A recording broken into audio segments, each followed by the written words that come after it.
အားလုံးပဲမင်္ဂလာပါခင်ဗျာဂျပန်နိုင်ငံမှာလှုပ်ခတ်သွားခဲ့တဲ့ငလျင်ကြောင်းကိုတင်ဆက်ပေးပါမယ်28ရက်နေ့က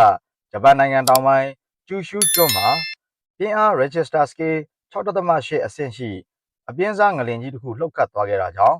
အနည်းဆုံးလူ14ဦးသေဆုံးပြီးရာနဲ့ချီဒဏ်ရာရရှိခဲ့ပါတယ်ငလျင်လှုပ်ခတ်မှုကြောင့်လျှက်စစ်မီးနဲ့ရေလိုင်းများပြတ်တောက်သွားခဲ့ရတာကြောင့်လူပေါင်း9000ထက်မနည်းအရေးပေါ်ကယ်ဆယ်ရေးစခန်းတွေမှာခိုလုံနေထိုင်နေကြရပါတယ်ဂျပန်အစိုးရကအပြည့်အစည်းများအောက်မှာပိတ်မိနေသူတွေကိုကယ်ဆယ်ဖို့အတွက်အချိန်နဲ့တပြေးညီဆောင်ရွက်နေတယ်လို့ဂါရီယန်သတင်းဌာနကဖော်ပြထားပါတယ်။ငလင်ဗဟိုချက်ဟာကူမာမိုတိုခရိုင်မှာဖြစ်ပေါ်ခဲ့ပြီးဂျပန်ရဲ့စံချိန်စံညွှန်းအရ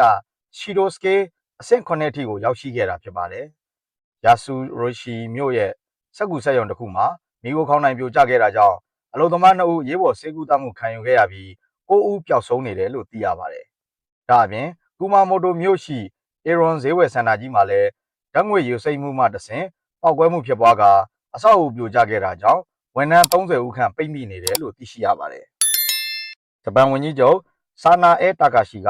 ပိတ်မိနေသူတွေကိုကယ်ဆယ်ဖို့အစွမ်းကုန်ကြိုးပမ်းဆောင်ရွက်သွားမယ်လို့ကြေညာခဲ့ပြီးဂျပန်စစ်တပ်မှ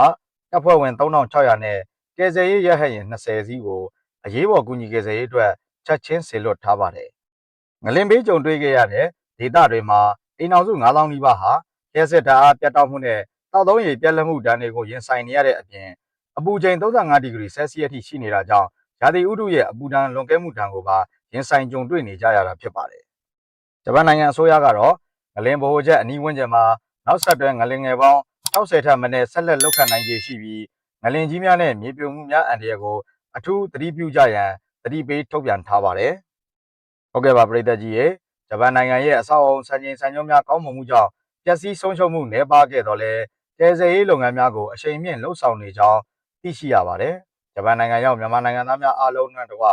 ဂျပန်နိုင်ငံသူနိုင်ငံသားအပေါင်းဘေးရန်နဲ့ကင်းဝေးကြပါစေလို့ဆုတောင်းမေတ္တာပို့သအပ်ပါတယ်ခင်ဗျာ။အခုလိုနိုင်ငံတကာသတင်းတွေကိုအမြဲမပြတ်ကြည့်ရှုနိုင်ဖို့ကျွန်တော်တို့ရဲ့ Daily Flow Channel ကို Like and Subscribe လေးနဲ့အားပေးခဲ့ကြပါဦးခင်ဗျာ။ဗီဒီယိုလေးကိုဆုံးထိကြည့်ရှုပေးတဲ့အတွက်အားလုံးကိုကျေးဇူးတင်ပါတယ်ခင်ဗျာ။